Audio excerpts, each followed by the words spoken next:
miracles to ever take place in history was a miracle that's known with the words Shemesh Begivin Doim.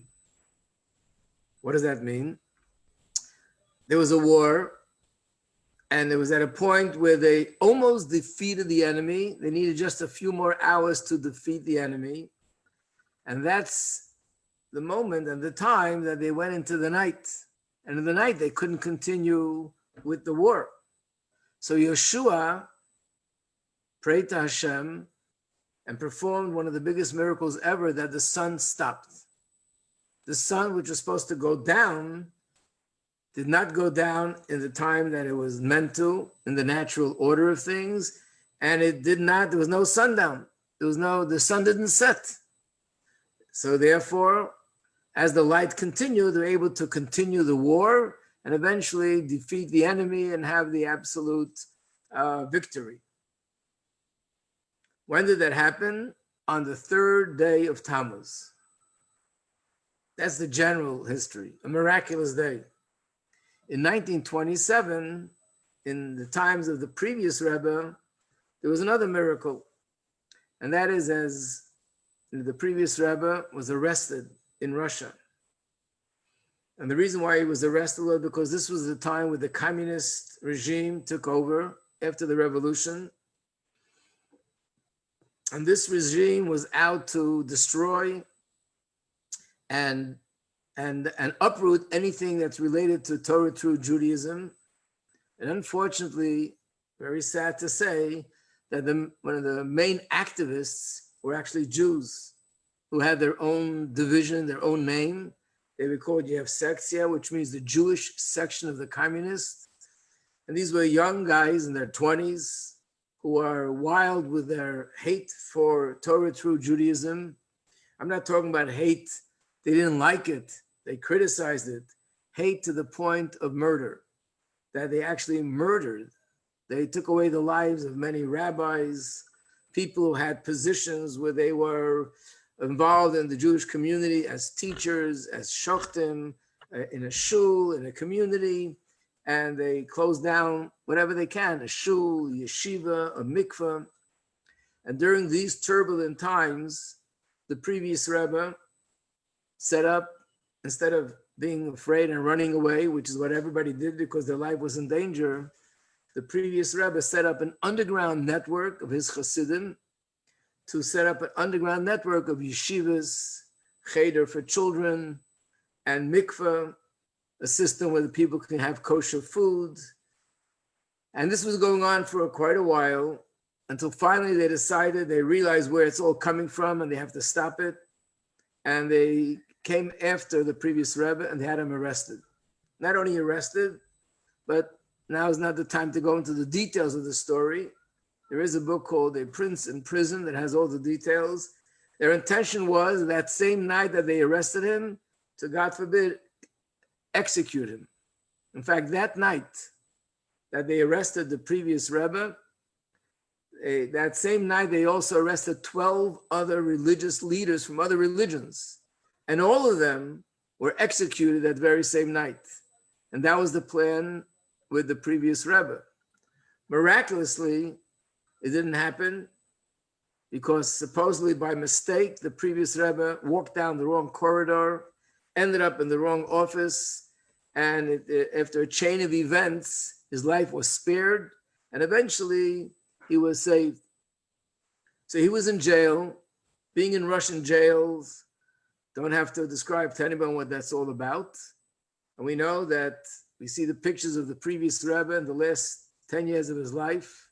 He was in a wheelchair. He had various conditions, which was all a result of the torture and the suffering that he had when he was in jail. And of course, in jail itself, he demonstrated unbelievable strength for Judaism. He showed them that he's not going to bend, not going to compromise. There are many stories of how this took about, but one of the most famous of them is that at one point, actually he was arrested 7 times until this final arrest, which was in 1927. But one of the times that they arrested him, they brought him into a room for interrogation. And the room had 15 people sitting there by a long table. He came in with 3 people that arrested him. They sat him down at the end of the table. And along the lines of the table, altogether there were 15 people, all of them armed to the teeth.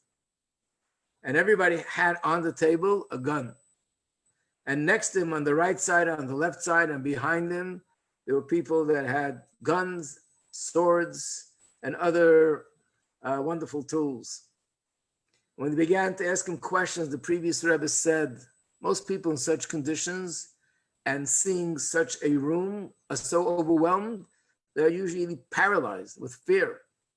And the previous Rebbe said to them, I already told you at previous occasions that anything that has to do with my principles, there is absolutely no compromising and no bending. And I'm just going to say it as it is. And I'm not going to say the things you want to hear from me. The person next to him pulled out a gun, put it to his head, and he said, this little toy made a lot of people speak, and it's going to make you speak as well. And again, the Frierdiker Rebbe was not intimidated and said, you're making a big mistake. This little toy can only intimidate people that have one world and 2 gods. Those that have one God and 2 worlds aren't afraid of your little toy. And eventually, he was released. They saw they can't force him to say things that they wanted him to say that goes against his principles. But in this case, it was much more severe. They had intended to, God forbid, execute him. And he was in jail for close to 20 days. And then finally, he was released. Not completely. They would release him from jail on the condition that for the next 3 years, he has to be in a city called Kostroma. And in that city, he will be confined to the city. He has to register every week to show them that he's there and he didn't leave. And the purpose was so they can monitor every one of his moves and limit the amount of work that he can do, which was spreading Judaism under their noses in Russia. So he was in there, he left the jail, he came to the city. So that was a partial geula, partial redemption, partial liberation. And that was also on Gimmel Tamuz. Unfortunately, everyone thought this is going to be for another 3 years. Fortunately, there was another miracle, and a week later, he was released completely to go home. And that was on the 12th day of Tammuz. So Hasidim always celebrated the 12th day of Tammuz as a day of redemption, and the 3rd day of Tammuz, a day of redemption. In 1994, what happened appeared to be the opposite, and that was the passing of the Rebbe on this day, which is the 3rd of Tammuz, which Hasidim always celebrated. So I want to talk a little bit about what is our approach to this day. I think you've heard different things from different people, and some of it sounds confusing, and some of it sounds like never heard such things before. I want to explain where it's coming from, what it does mean, what it doesn't mean, and try as much as possible to clarify things. There should be no confusion. What I'm referring to is the idea of commemorating the day is nothing new. That's in the Torah. It's called Yartzeit in Yiddish. And it means the anniversary of someone's passing. It's a day that is always commemorated. Kaddish is said on that day. Mishnayos is studied on that day. People eat in tzedakah on that day. There's special gatherings to inspire ourselves by looking into the life of that righteous person and learning from it and being inspired by it. What you hear in Chabad when we talk about this day is the language is the Rebbe is here, the Rebbe is alive, the Rebbe is with us. And instead of being a sad day of everybody sort of reflecting on the good times with the Rebbe and bringing ourselves to tears and crying, it happens to be a day that's filled with singing and dancing and rejoicing. And on the surface, it looks extremely weird. I don't have to tell you, right? So how do we explain this? What is going on? What does it mean? What does it mean when we say the Rebbe is alive and he's with us? Where is this coming from? So this is not something which was made up by people who are just emotionally, in denial, and they just can't handle it. And therefore, they are, everyone knows that Hasidim are known for their love to the Rebbe. The Chassid and the Rebbe was not just an academic relationship where the Rebbe is the teacher and we are the students, and he teaches us Torah, he teaches us how to live a refined life, he teaches us how to help others, and all the things the Rebbe teaches us, that's understood. But Hasidim and the Rebbe also have a relationship where it's like a father and a child, or like a husband and a wife, a chassan and a kala. It's a relationship of love. And the Hasidim have tremendous love for the Rebbe, and they would do anything for the Rebbe out of love.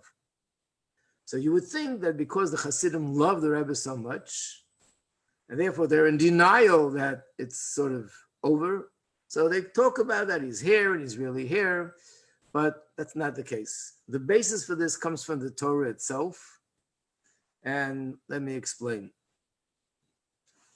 When we have this class in school, I have a booklet that I give out, and you could see the sources that I'll be mentioning. You'll be able to see it with yourself and go through it and study it. We'll have to manage with the way we're doing it now, just orally. And of course, anyone who has an interest in actually seeing these sources inside, let me know, and I'll get it to you. So the first thing is as follows. In general, not only a tzaddik, but every single Jew, we are told in the Torah, this is one of the basic principles of Jewish belief, that every Jew, even after his passing, the soul, the neshama, continues to live. In other words, the definition of the opposite of life is not that the person just disappears. True, the body decomposes, the body is buried, and is no longer there, but the neshama, the soul, continues to live. In fact, the soul was alive before the person was born. God created all the souls at the beginning of creation. So when a person is born, let's say 40 years ago, it means that from the beginning of creation, they had a soul, and the soul was waiting for the time that Hashem would say, now is the time for you to descend to earth, and you will be invested in the body of these set of parents, and you will become their child. And that's the way it is with every neshama. And live a life of 120 years. After 120 years, what happens is that the soul separates from the body and goes back to heaven, goes back to Gan Eden. But the soul doesn't disappear. The soul is part of Hashem. And just like Hashem is eternal, the soul is eternal and continues to live. So therefore, when we say that a person passed away, unfortunately, and is no longer here, we're talking about the body is no longer here, but the soul continues to exist. And not only continues to exist, the soul knows what is going on in the life of their family, their loved ones, the people that they're connected to. And not only they know, but they do whatever they can on their behalf. We just had the Yontiv of Shavuos. So you're probably all aware, and was probably talked about in the classes, that there was a point on Shavuos, if you were davening in a shul, because these are very abnormal times, not everybody was in a shul, but if you were in a shul with a minyan, porch minyan, you found that at a certain point, everybody leaves the shul, and only those people who unfortunately are missing one of their parents remain in the shul. And there's a special prayer said, which is Yizkor. That's said only for someone who is unfortunately missing one of their parents. And what's the prayer? Basically, we say that to Hashem, I'm giving money, and this money is going to tzedakah, and this should be for the merit of my father or mother or grandfather or grandmother, whoever it is. And the way it's explained in the Torah is that we give money of tzedakah for the soul, because the soul can't give tzedakah anymore. And on that account, the soul of that loved one does what it can for us. It goes to Hashem's heavenly throne and asks Hashem to give us the blessings that we need. So it's an exchange of services. In other words, the soul continues to live. It continues to know what's going on in the lives of those that they were connected to during the lifetime. And they continue to do whatever they can to help them. That's every person. Then the Gemara says, and bases this on a pasuk, on a verse in the Torah, that tzadikim b'misasam nikrayim chayim. Tzadikim, which means the righteous, are different than ordinary people. Even after they're passing, they're considered alive. What does that mean? If we're talking about the body, how could you say that? If you're talking about the soul, everybody's soul continues to live, not just the righteous. What's so unique about a tzaddik? So the answer is obviously that it means that the tzaddik, even after his passing, it's more than just the soul being alive, but there's still a certain connection between his soul and the body and the physical world. It's not totally disconnected as it is with the average person.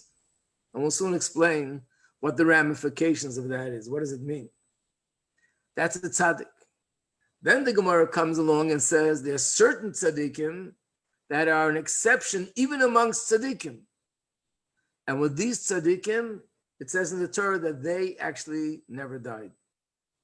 One of them is Yaakov Avinu, Yaakov, our forefather. And again, if you want to make a note of this, don't look it up later. You can see this. It's in the Rashi, in Chumash, in the book of Bereshis, chapter 49, pasuk 33, where it talks about Yaakov's passing, but it doesn't use the term Yaakov died. So Rashi says, and is quoting the Gemara, the Talmud, that it doesn't say Yaakov died because he didn't die. Yaakov continued to live. What does that mean? On the surface, and in fact, there are certain opinions that say what it means is figuratively speaking. He continues to live in the sense that he continues to inspire us and he continues to help us. And we are inspired by thinking about him. And look at Yaakov, who lived over close to 4,000 years ago. And still to this day, the Jewish people, men, women, and children are inspired by his life. By reading about it in the Torah, we learn lessons from his life. That's what it means that he continues to live. However, if you can excuse me 1 second, someone is at the door.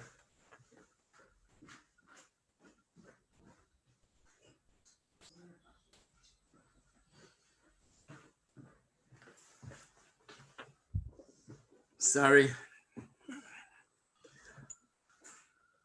However, there are other interpretations of the Gemara that explain, no, it means Yaakov is alive, actually in a physical sense. Again, if you want to look this up, you can find these things online. Gemara, Tainus, and it's on page 5b. As you know, the Gemara, each page has a number, and each page has 2 sides. So the way to refer to a Gemara is by the page number and which side. So it's page 5 on the second side, 5b. The Gemara tells a story that Reb Nachman and Reb Yitzchak were sitting together at a meal, and Reb Nachman said to Reb Yitzchak, say something, say a Dvar Torah. And Reb Yitzchak said to him, it's not a time to talk because one shouldn't be talking during the meal. It's dangerous. Food might go down the wrong pipe. Person could, God forbid, choke on it. And therefore, during a meal, there should be, while you're eating, there should be no talking. Okay? After the meal was over, he said, okay, now I'll say something. And he said something in the name of Rabbi Yochanan. And he said, Yaakov, our father, never died. So he said to him, how could you say that? It says in the Torah that they buried him. It says in the Torah that they eulogized him. It says in the Torah that the Egyptians embalmed him to preserve him. If he never died, why did they do all these things? How does it make sense? And his response was, but I have a source in the Torah that tells me that Yaakov did not die. And he goes on to bring the source, which is hard to explain when you don't have the book in front of you. And after bringing the source, it concludes that so Yaakov really was alive, but nevertheless, they did these things. Why? So Rashi, who is the primary commentary of Torah and Gemara, says that being that there's a verse in Torah that clearly states that Yaakov continued to live and he didn't die, so therefore we must say that everything they did was because to them it appeared that he died, but in reality he was still alive. Just to explain what those words mean, because on the surface it sounds like it doesn't make any sense. So let me try to explain this a little bit.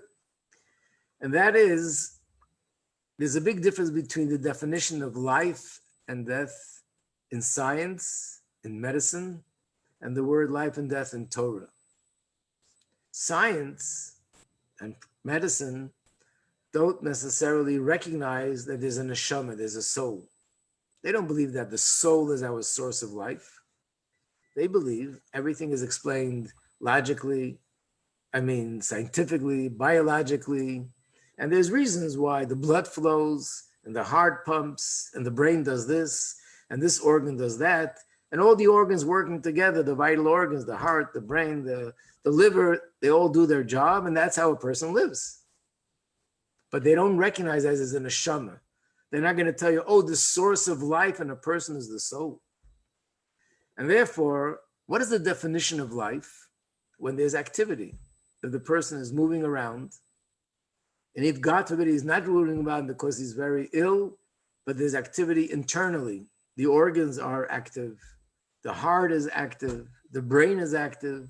But if it comes to a point where there's chas v'shalom, no activity whatsoever, totally blank, no heart activity and no brain activity, by definition, that means that the person is no longer alive.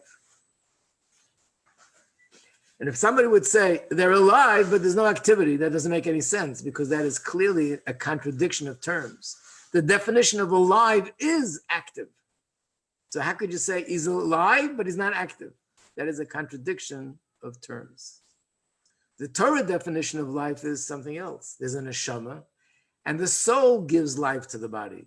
Yes, we believe in everything science tells us about the eyes and the ears and the nose and the mouth and the vital organs, the heart and the liver and the brain, everything, it's all true.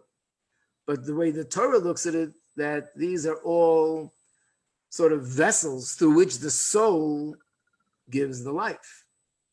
And therefore, the definition of life is that the neshama is giving life to the body, that the neshama is connected to the body. And the opposite of life is when the neshama, God forbid, leaves the body. So if there's something happening physically, and we see that there's no activity in the brain or the heart, the person isn't breathing, God forbid, and we understand from that the person is no longer alive, all these are symptoms according to Torah. It's symptoms that the soul left the body, but it's not the definition of death. So therefore, it's possible to say, even though we don't understand how, but the Torah says, here's a person like Yaakov who was buried, which means there was no physical organs that were active and functioning, but he was still alive, means his soul was still giving life to his body. His soul is still connected to the body. And the soul is still having an impact on the world through its connection to the body in a different way than what we know, but we can actually understand the definition of the word. This person's alive. It means the soul is still in and connected to the body. But what do we do with the question? But maybe the Gemara means totally figurative, not literally. So I told you that there are Mefarshim, Rashi is one of them, and other commentators that say, no, it means literally. And one of the points that they bring as evidence is, let's look at the Gemara's question. The Gemara says, if he was alive, why did they bury him? Why did they embalm him? Why did they eulogize him? What's the question? Alive means figurative alive. And they embalmed him and they buried him. They did all those things because physically he wasn't alive. What's the question?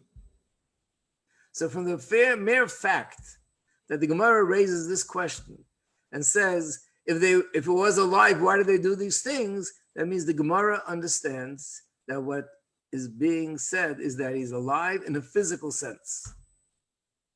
And the only way we can understand that, it means that his neshama is still connected to his body. And the way he impacts this world and the effect he's having on this world is something which, yes, we can't understand. It's in a different way than what we know as normal. But his neshama is still connected to the body, and it's still considered that he has presence here in this physical world. So basically, that means there are three levels. One level is the average yid that has a neshama, and the neshama continues to live even though it's not connected to the body. The second thing is tzaddikim, all righteous people. They're on a different level. They're on a level that the neshama, even after the passing, is not only alive, but it still has some connection to the body. Then there are tzaddikim like Yaakov, where it says the words that he did not die. Obviously, it means this is unique. This is different than all other tzaddikim. In what way? It must be that with Yaakov, the bond between the soul and the body, and the connection between the soul and the body, and the ability of the soul affecting the physical world through the body is much, much stronger, much greater measure than the average tzaddik.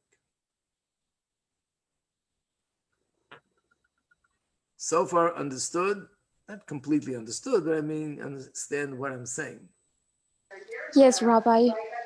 Okay, Miriam. So now, let's move on from there. And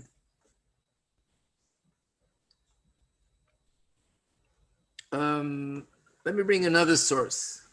And I want to mention that the basis why Hasidim talk this way about the Rebbe, because someone can come along and say, oh, well, that was Yaakov. How could you say this about other people, especially people in our generation? So the reason why, and the basis why we say that, is because that's the way the Rebbe spoke about his Rebbe. When a Chassid wants to know how to conduct himself, a Chassid follows the Rebbe's path in everything that they do. So therefore, that's what the definition of a Chassid is. There are different paths in serving Hashem. We just learned about the menorah with 7 branches, which shows that there are 7 different paths in serving Hashem in general. These 7 break down into many more details, but a chassid is someone who chooses a certain tzaddik, and he says, I'm following this path. That's my path. And a chassid follows his Rebbe's path. And our Rebbe spoke this way passionately when he spoke about the previous Rebbe. And the Rebbe brought 3 examples. When he spoke about the previous Rebbe, he drew a parallel to 3 people. One was Yaakov Avinu, as we just mentioned. The other one's Moshe. There's a Gemara in the tractate of Sota, page 13b, where the Gemara also, based on a verse in the Torah, says that Moshe never really died. Moshe Lomes, he didn't die. So the same principle that is about Yaakov is also about Moshe. Then there's a third Gemara, and this was a third person that the Rebbe drew a parallel between the previous Rebbe and this person. Who was this? Also an exceptional tzaddik. His name was Rabbi Yehuda Hanassi. Rabbi Yehuda, the prince. This was the time in Jewish history there were no kings. So the highest position in the Jewish community was a nasi, which means had that been the time of kings, he would have been the king of the Jewish people. He was a descendant of King David, and he was the greatest leader at that time. He's the one who wrote the Mishnah, and he was called the Nasi. So the Gemara tells the story that before he passed away, he said, I must speak to my sons. And his sons came in for him to give them his last words. And what did he say to them? He said to them two things that the Gemara brings down. One of them is simple to understand, and the other is a bit surprising. The first thing was, be very careful, very cautious to give your mother all the honor that she deserves. That's understood. Now that he's passing on, one might think that, okay, they might not have the same approach and the same feeling of giving honor to the mother like before in their father's presence. So he said to them, no, there should be no difference. That's understood. The second thing he said to them, and this is surprising, this is what he needed to talk to them about, the last moments of his life on earth. And he said to them, make sure that the chair stays in its place, my bed stays in its place where it always was, and the table stays in its place where it always was. That was the instructions. So the Gemara says, why is that so essential? Why is that so important? And the Gemara answers that after his passing, something happened which was unprecedented, at least what we don't know. And that is that every Friday night, he appeared at home and he sat down by the table, by the Shabbos table, together with his family. And he appeared exactly as he was during his lifetime, fully alive, wearing Shabbos clothing. And not only that, he made the Kiddush, and he was Meitzi, the family with Kiddush. And therefore, it was important for the children to be prepared. And he told them, make sure that my chair stays in its place, and that the table stays in its place, and the bed stays in its original place, because I'm going to be there. I don't know if he said those words at the time, but that's what happened every Friday night. And it continued for many years. And then there was an incident that happened. And because of that incident, it was discontinued. So that means with this Tzaddik Rabbi Yehuda HaNasi, not only was it a concept, but we actually saw, what people saw with their physical eyes, there was his family, that he came back to his family and was there spending time with his family just like before. So it's interesting to note that it's not by every tzaddik. Mainly this unique greatness is found by a tzaddik who's a nasi. A nasi means the leader of the Jewish people. In fact, the word nasi has 4 letters in it, and it's an acronym, Nitzutze Shel Yaakov Avinu.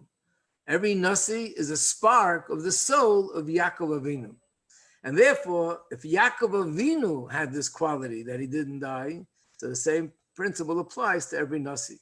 So we find this by Yaakov, we find this by Moshe Rabbeinu who was a nasi, we find this by Rabbi Yehuda HaNasi, and there's another person, and I think you all heard of this person before, and you know this I would say this quote that he continues to live.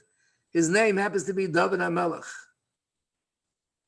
Most kids grow up knowing the words David Melech Yisrael, Chai v'Kayam. David, the king of Israel, is alive and continues to exist. Many people just don't stop to think, what do the words mean? And of course, you can also interpret this maybe in a figurative way, but the words, which is from the Torah, it's in Gemara. We say this in our prayers when we make the new blessing over the new moon. David, Melech Yisrael, Chai v'Kayim. Again, he was the leader, a nasi, and therefore, more than a nasi, a king. So he had the same soul as Yaakov Avinu, had the same quality. And the same with other tzaddikim. To give you one more example, in Hebron, there's a shul that's called Avram Avinu Shul.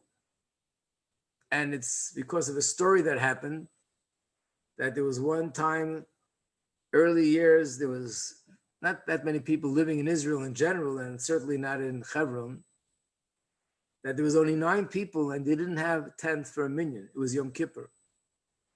And right before Yom Kippur began, a guest arrived. Someone was traveling. And he was the 10th, and they were all excited that he was there. His name was Abraham. And he joined the minyan all of Yom Kippur.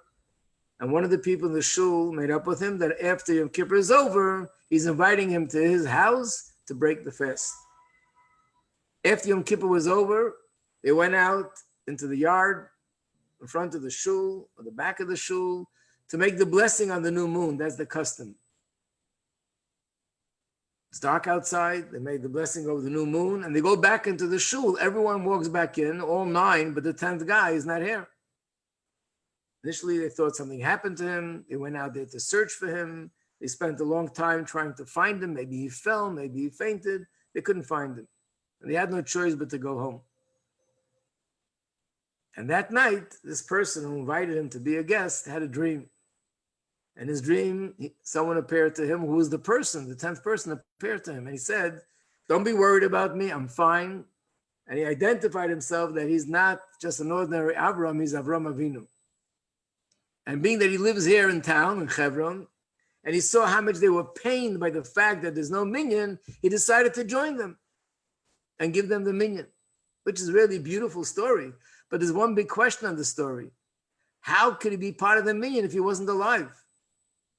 And there's a halacha that the only people that could be part of a minyan is someone who is obligated to observe mitzvahs. And from this, the commentators on this story, one of them is the Chida, one of the greatest in the recent history, greatest sage's name was Chaim Yosef David Azulai. And he explains because tzaddikim of this nature, of this caliber, are alive even after they're passing, and he could be used for a minyan. And the same with Rabbi Yehuda Nasi. How did he make kiddush for his family? He's no longer obligated. Could you imagine a Friday night when the angels walk into your home, one of the angels would suddenly appear and say, okay, I'm staying here. Can I stay? Of course, yeah, an angel, why not? Have a seat. Then you give him some wine, and he says, you don't have to make kiddush, I'll make kiddush for you. What's the halacha? Could he make kiddush for us? You know what? No. It would be disqualified. I cannot be yotze with his kiddush. And the reason is because angels don't have mitzvahs. They're not obligated to make kiddush. And someone who's not obligated to make kiddush can be mitzi someone else who didn't make kiddush. So how did Rabbi Yehuda Nasi make kiddush? He was not alive. And a person who's not alive has no mitzvahs. And again, if you look at the Gemara, on the side of the Gemara, there are commentaries that bring the answer to this question, that he was different because he was a tzaddik, and tzaddik, even after their passing, are continued to live. So therefore, the mitzvahs apply to him, and he could be mitzi people with kiddush. So we see from this, it's not just figurative, but we see that this principle, this idea that tzaddikim continue to live, actually manifests itself in a physical way, even if we don't see it, and we can't, testify to it with our physical eyes, but the Torah tells us that the Rebbe's or the Yaakov Avinu or Rabbi Yehuda Nasi or Moshe Rabbeinu, that their presence is here and they're with us and they're doing whatever they need to do for us, and we could relate to them. And I think of a simple example, as I mentioned Friday night. We really do this every Friday night in a way. We greet the malachim and we talk to them. Could you imagine you'd have a guest in your house that never saw Friday night mail, and here's you say, Shalom, welcome, hello, angels. And then you say, Boachem l'shalom, which means come into my home. And then you say, could you please bless me? And then you say, Tzeeschem l'shalom. Who are you talking to? And you tell me you're talking to angels. You don't see anybody, you don't hear anybody, you don't feel anything, but you're talking because the Torah tells us that they're there. And therefore, it's with absolute certainty that they're listening to me and I'm relating to them. When I ask them to bless me, they are blessing me because I'm saying Baruch Honi L'Shalom. And the same is with tzaddikim. We don't see, but the Torah tells us that they continue to be, their presence continues to be with us in a way that they're connected to us and connected to the physical world. So therefore, they are also answering and hearing what answering to our requests and our prayers and giving us the brachas.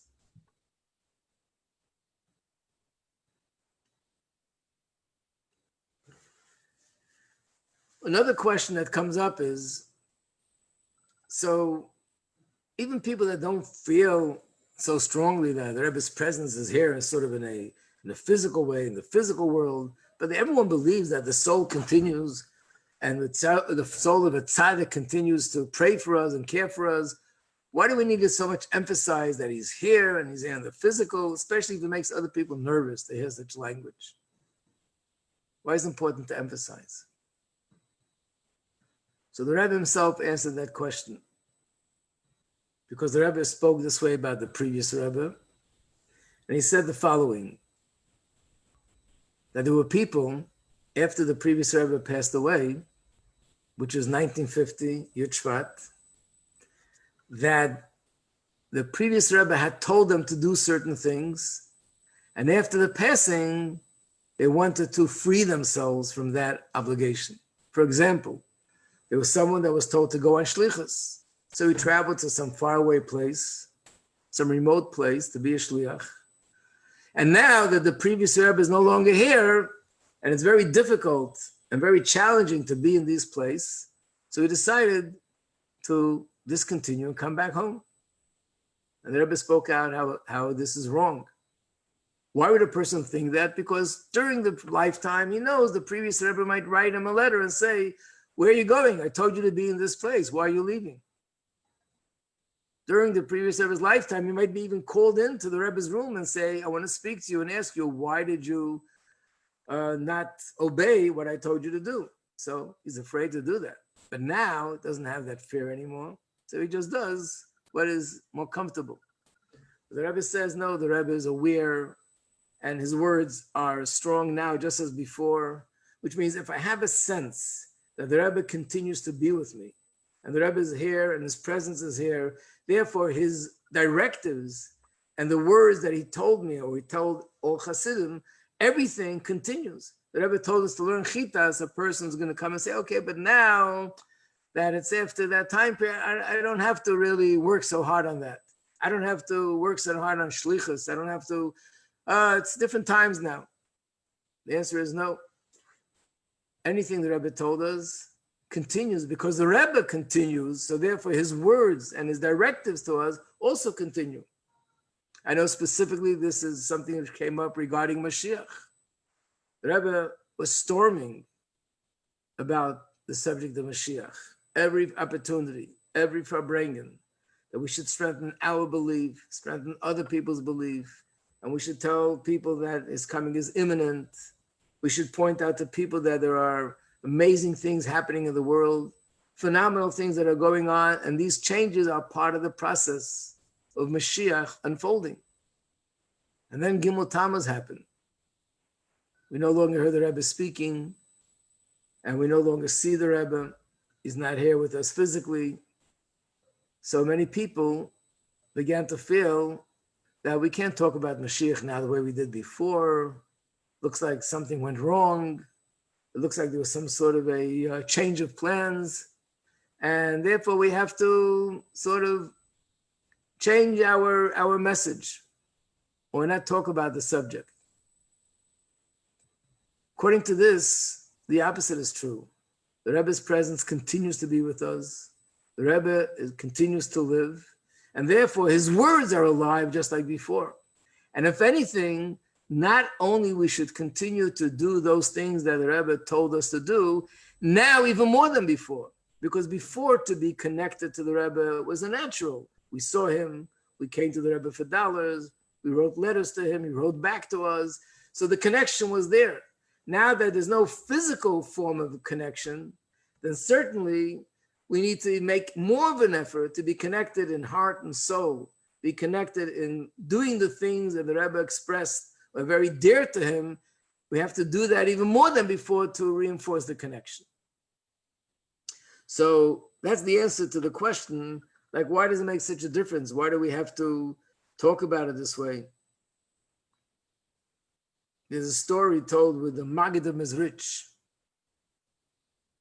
that he had a son whose name was Rabbi Avram the Malach. And the son told the following story, that after his father passed away, there was a man in the community, a very wealthy man, and he felt very good about himself And because he was wealthy, I guess he felt that he has the power in his hands. And even though the Mezritcher Maggid's son was a great tzaddik, and he became the successor of his father, this person didn't respect him properly, and he harassed him, and he caused him a lot of suffering.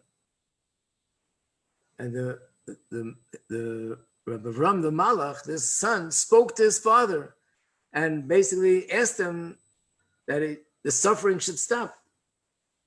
And Mezritcher Maggid said, give him a message that I want to speak to him. Can't remember, this is after his passing.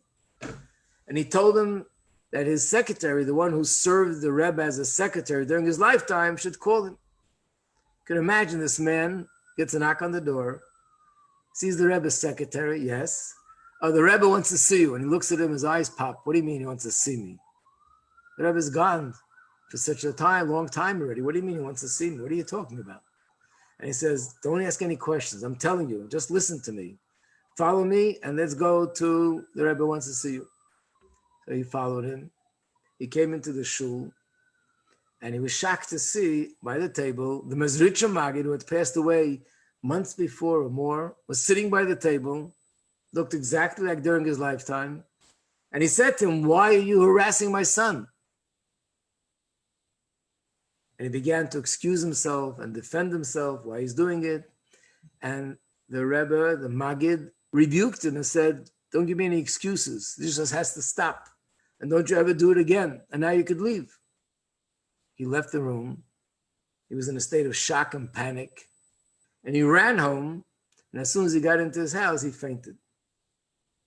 The family revived him. And he asked him what happened.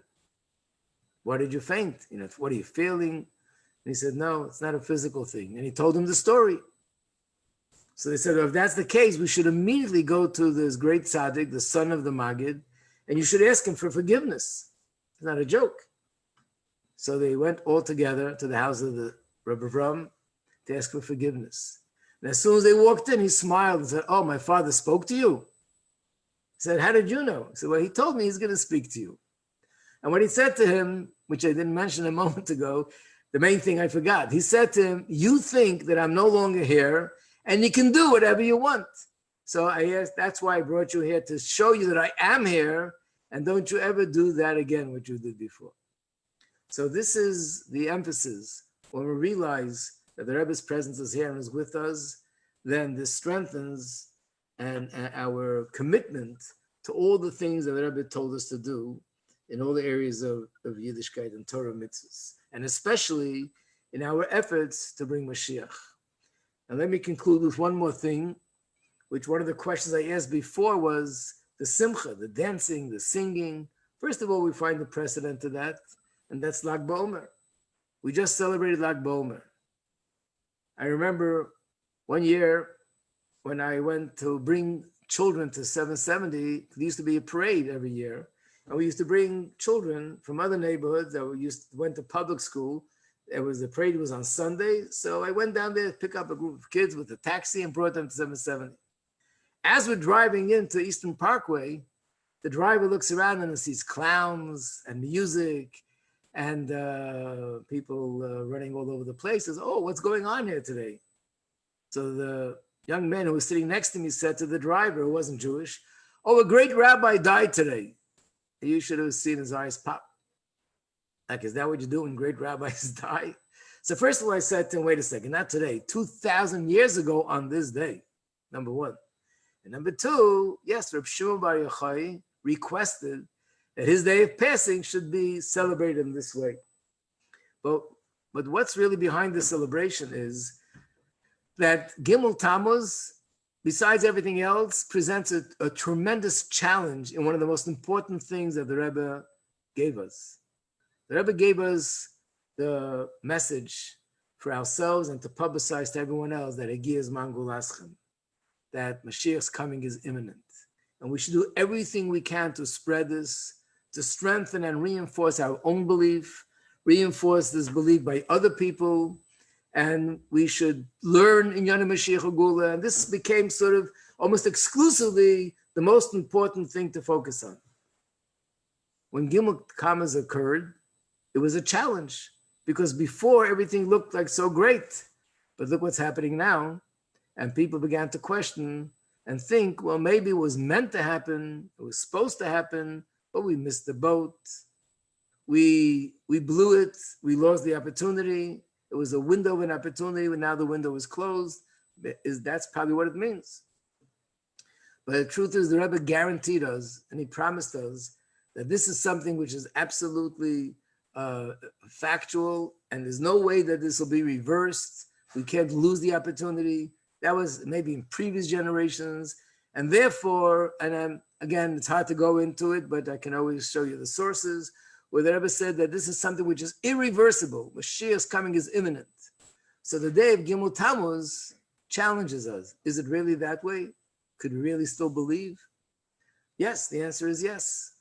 Very often in the Torah, when Moshe said something or a prophet said something, it was hard to believe. It was hard to believe they're going to go out of Egypt.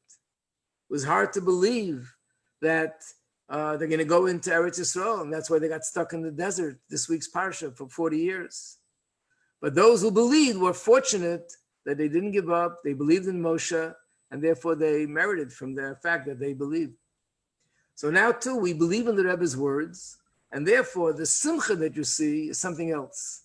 The simcha is that although couldn't be anything more painful than the fact that the Rebbe is no longer here with us in the physical way, but we believe with absolute faith in the Rebbe's words that very soon the Mashiach is going to come. And when that happens, we will see the Rebbe once again together with all our loved ones. And therefore, by being besimcha, we're demonstrating our emunah and our bitachon in the coming of Mashiach. That in spite of the challenge, in spite of the questions, in spite of the difficulty, we believe that this is what's going to be. And the belief is so strong that we're singing and dancing because it's as if it already, we're so sure about it. Which in general, the Rebbe would always tell people to do that whenever there was any kind of crisis. He would tell them, trach good with zayin good, think positive. And not only think positive, but you should be besimcha. Your positiveness should be so certain that it brings you to simcha. I know someone who visited a doctor, and when this woman, when she was by the doctor, she told him about thinking positive, and he said to her, well, you know, I remember I had a patient many years ago that he said he performed surgery on this patient, and he had to take out a tumor, unfortunately. It was a operation that took, 6-7 hours. When I met the husband, he's all jolly and smiling, and he said, how's things going? And I look at him, as if I extracted a tooth or something. This was a tumor. This was a serious condition. And he said, oh, the Rebbe told him to think positive, so he's all happy. And he was sort of dismissing it. So the woman said to him, and how did the patient do? And then he stopped and said, hey, you have a point there. It's already 13 years and she's still alive and well. In other words, yes, thinking positive brings the bracha. So basically, certainly with Mashiach, we have to think positive, but especially on a day that's challenging our emunah, there has to be even more of an effort to demonstrate our bitachon, our simcha, that we're sure that Mashiach is coming. We're going to have the Gula. We'll see the Rebbe once again physically. He will lead us out of Golus, and we'll see all our loved ones, especially those who recently passed, unfortunately, because those who passed more recently, they'll be the first to be coming back. And all these speeches that I just gave you should be so irrelevant because by Gimmel Tamuz, we'll actually have all this fulfilled already. We'll have Mashiach, we'll be in Yerushalayim, in the Beis HaMikdash, we'll have Tchias HaMesim, and we'll see all our loved ones back again. And we'll understand all the things about Gimmel Tamuz much better. So I want to conclude that it was a pleasure, a great pleasure to teach you, even on Zoom. And whatever was going on this time period, it's really beyond words. I don't have the words that will do justice to describe everything. But I'll be seeing you tonight in person. It won't be a screen. I hope to be there in person at the dorm for the graduation. And wishing you all mazel tov and see you later in Mirz Hashem. Bye-bye. Thank you, Rabbi. Thank you, Rabbi. Thank you so much. Thank you.